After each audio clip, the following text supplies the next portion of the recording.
출애굽기 10장 12절입니다. 내 부모를 공경하라. 그리하면 내 하나님 여호와가 내가 준 땅에서 내 생명이 깰리라. 살인하지 말라. 간음하지 말라. 도둑질하지 말라. 내 이웃에 대하여 거짓 증거하지 말라.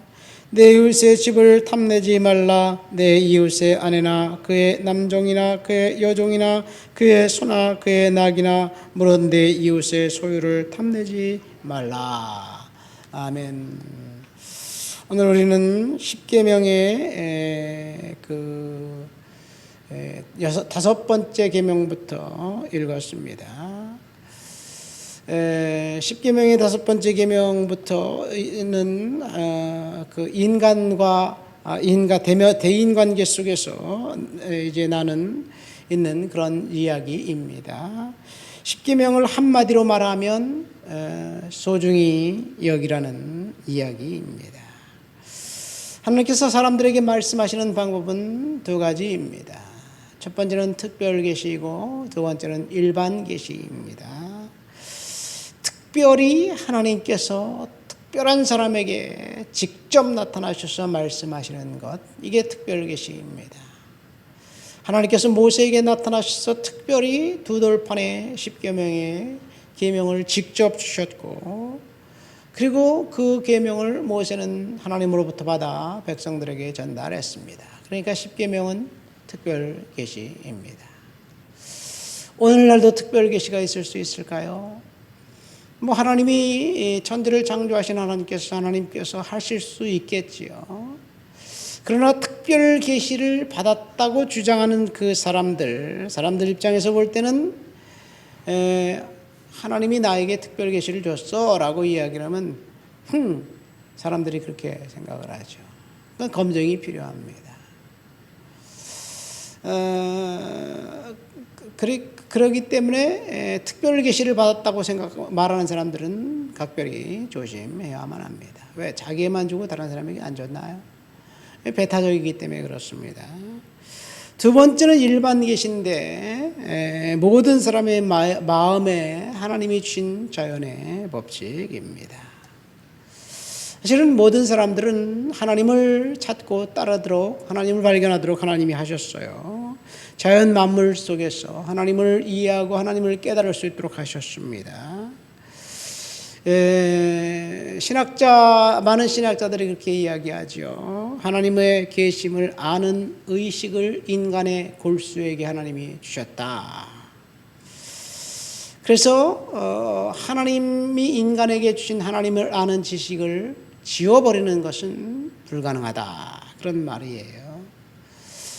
여러분, 그렇기 때문에 사람들이 종교성이 있습니다. 하나님을 찾아갑니다. 무의식적으로 하나님 앞서서 이렇게 말을 합니다.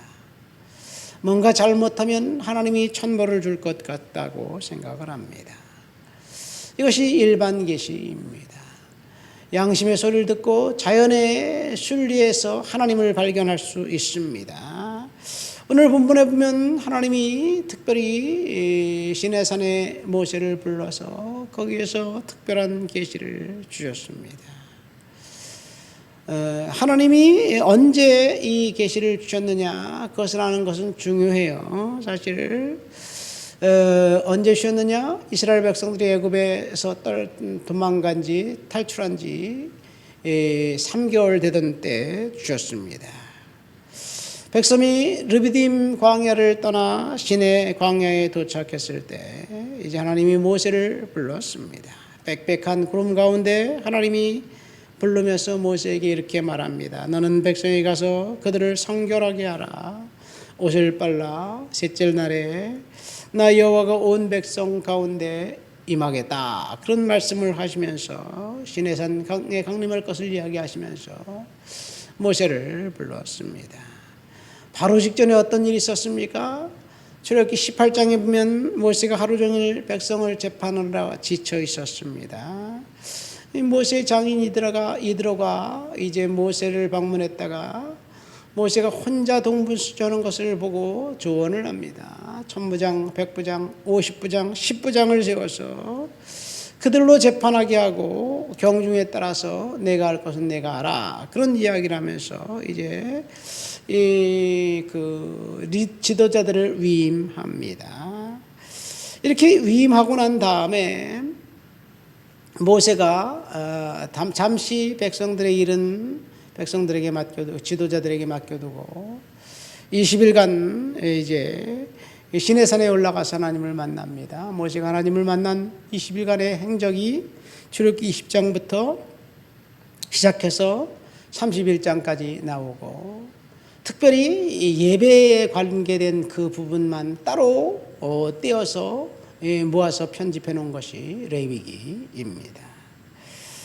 600가지가 넘는 율법의 조항들을 하나님이 모세를 통해서 말씀해 주셨어요. 그런데 모세가 내려오기를 이제 더디하자 백성들은 금송아지를 만들어 놓고 먹고 마시고 즐기고 뛰어놀았습니다.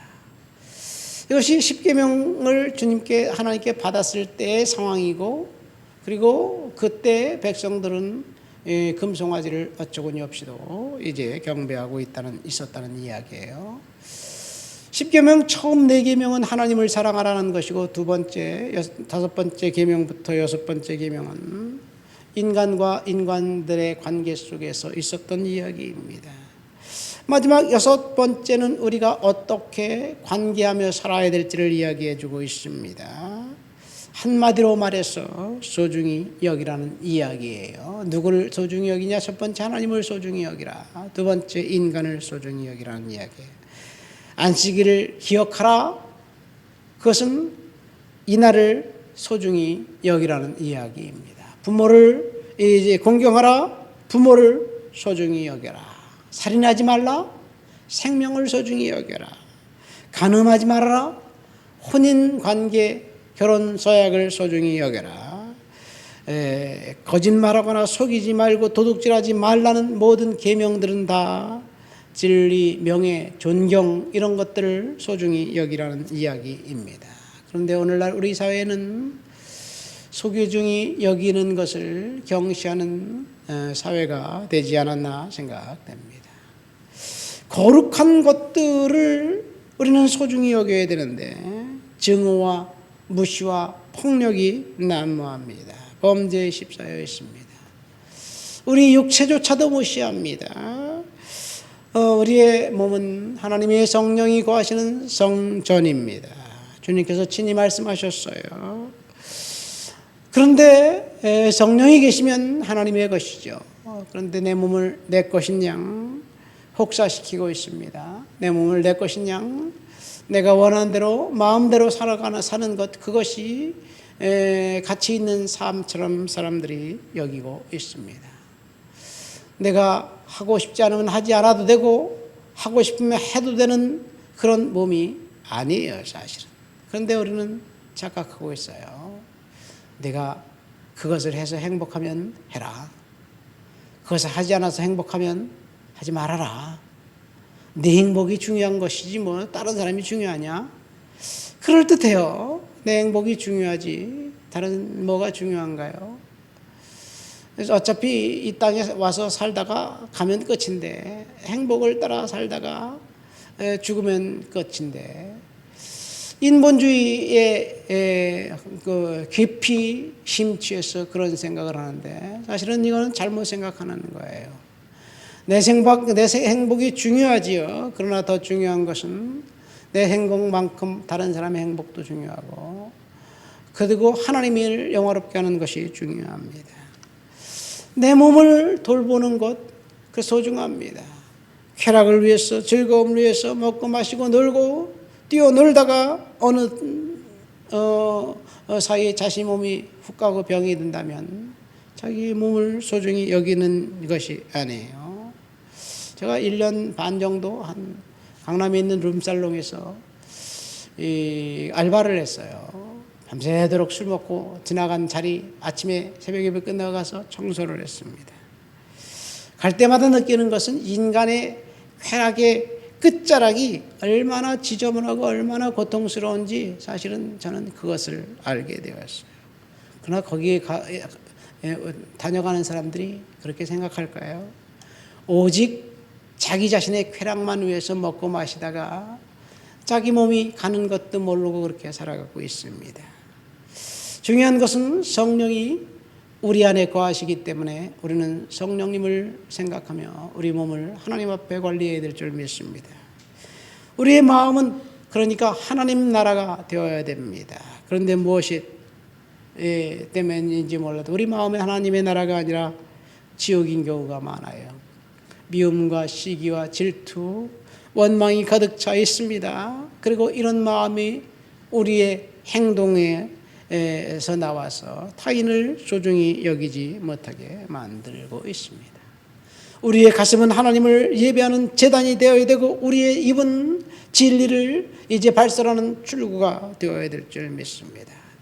입술을 열어서 하나님의 놀라움을 선포하고 은혜를 선포하고 찬양을 하고 복음을 선포해야 되는데 입술을 열어 거짓을 말하고 저주와 독소를 퍼붓는다면 진리의 출구가 아니라 사탄의 하수인으로 전락하는 것이 아닌가 생각됩니다.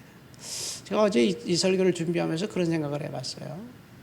사탄의 하수인이 되고 사탄이 지배를 받는다는 것이 뭐 별건가?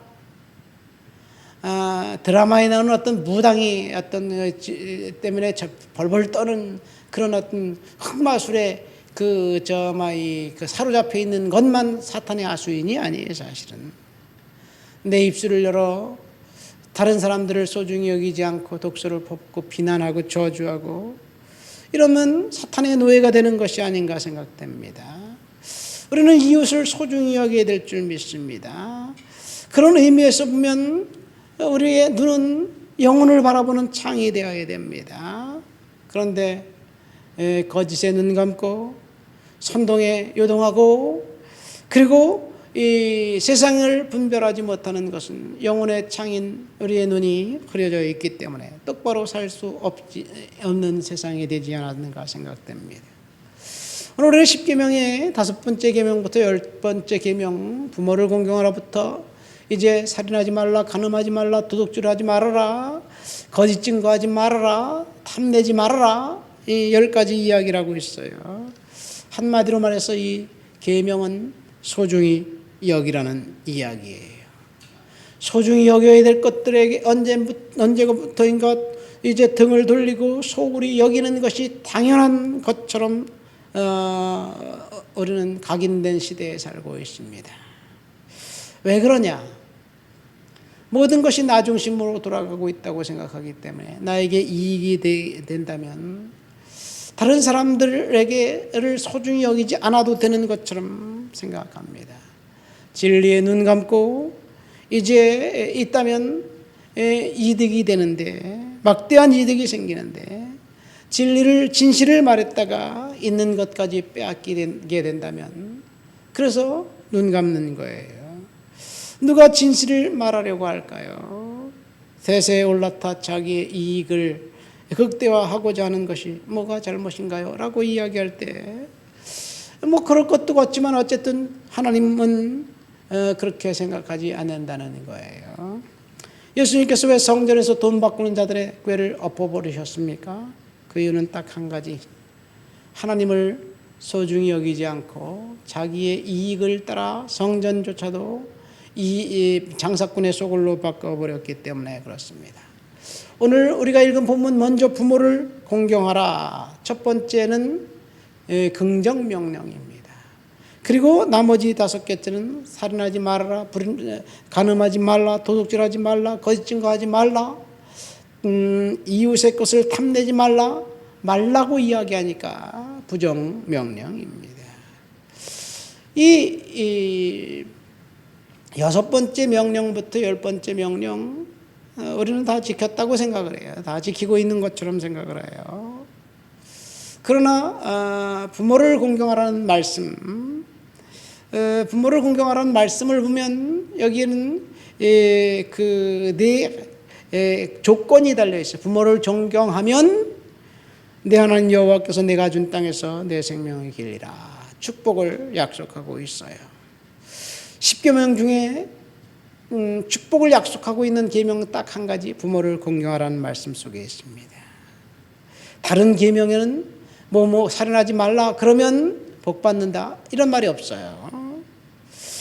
불순종할 때 축복이 아니라 저주가 임하는데, 순종할 때 축복이 임하는 것, 부모를 공경하는 것에 있습니다. 신명기 5장에 가서는 좀 더 구체적으로 너는 내 하나님 여호와께서 명령한 대로 내 부모를 공경하라. 그리하면 내 하나님 여호와가 내게 준 땅에서 내 생명이 길고 복을 누리리라. 이것이 부모를 공경하는 사람들에게 하나님 주신 축복입니다. 부모를 공경하면 복 받는다는 이야기예요. 그래서 복 받기 위해서 부모를 공경하는 것은 아니지만 부모를 공경하는 것, 그것은 인간의 도리입니다. 축복과 저주는 부모 공경에 따라서 달려 있어요. 이 세상의 원리가 그렇게 되어 있습니다. 하나님께서 주신 축복은 모두 다 그렇게 돼 있어요. 그런데 여섯 번째 계명부터 10번째 계명까지 살인하지 말라는 말은 우리는 거기에 대해서 토를 달 사람은 아무도 없을 거예요. 살인하지 말아야 됩니다. 그러나 세상의 법은 살인을 해도 걸리지만 않으면 돼요. 권력을 위해서 살인도 서슴지 않는 것이 세상의 생리예요. 그러니까 살인하지 말라는 계명이 사실은 바뀌었어요. 그것뿐인가요? 사실은 이 모든 계명이 다 바뀌었습니다. 살인하지 말라, 안 들키면 괜찮다. 간음하지 말아라, 그것은 찐사랑이에요.